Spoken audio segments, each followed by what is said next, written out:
సంగీత సాంస్కృతిక సంస్థ స్వరలయ వేదిక నిర్వహణలో ఈ నెల 29వ తేదీ సాయంత్రం 6 గంటలకు శ్రీ వాసవి కన్యకా పరమేశ్వరి అమ్మవారి దేవస్థాన ప్రాంగణంలో విశ్వవసునామ సంవత్సర ఉగాది పురస్కారములను వివిధ రంగాలలోని లబ్ధ ప్రతిష్ఠులకు అందజేయడం జరుగుతుందని సంస్థ వ్యవస్థాపక అధ్యక్షులు సాయి లక్కరాజు తెలిపారు. అందరికీ నమస్కారం. సంగీత సాంస్కృతిక సంస్థ స్వరలయ వేదిక 1999లో స్థాపించబడి అనేక కార్యక్రమాలు విశేషంగా తెనాలి చుట్టుపక్కల హైదరాబాద్, బెంగళూరు, చెన్నై, బాంబే, అంతేకాకుండా విదేశాల్లో సింగపూర్, మలేషియా లాంటి దేశాల్లో కూడా ఈ స్వరలయ కార్యక్రమాలు విస్తరించాయి.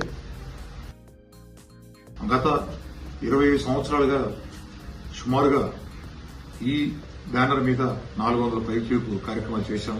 ఎందరో లబ్ధ ప్రతిష్ఠను తెనాలి తీసుకురావటం, వారికి సత్కారం చేయడం జరిగింది.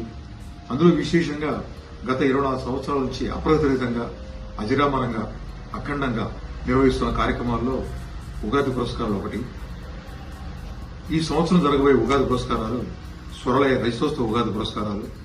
తెనాలి స్థానికుల్లో లబ్ధ ప్రతిష్ఠలకు విశేషంగా కొన్ని రంగాల్లో అశేషమైన ఖ్యాతి సంపాదించిన 5గురికి, కళారంగం నుంచి షేక్ తిరుమల వీరి గారికి, పరిశోధన రంగం నుంచి డాక్టర్ దాసరి విజయలక్ష్మి గారికి, నృత్యం వసంతర్ గారికి, అలాగే సంగీత రంగం నుంచి కొండపల్లి వసుంధర్ గారికి, సేవారంగం నుంచి ఈదర పూర్ణచంద్ర గారికి, ఇలా 5గురికి ఇవ్వడం జరుగుతుంది.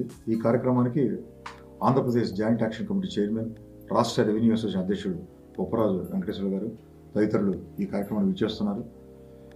ఈ విశేష కార్యక్రమానికి అశేషంగా అభిమానులు, కళారంగంలో ఆసక్తి కలవారు, మా స్వరలైన శ్రేయోభిలాషులు పెద్ద ఎత్తున పాల్గొని ఈ సభను జయప్రదం కోరుతున్నాను. జై హింద్, జై స్వరలయ.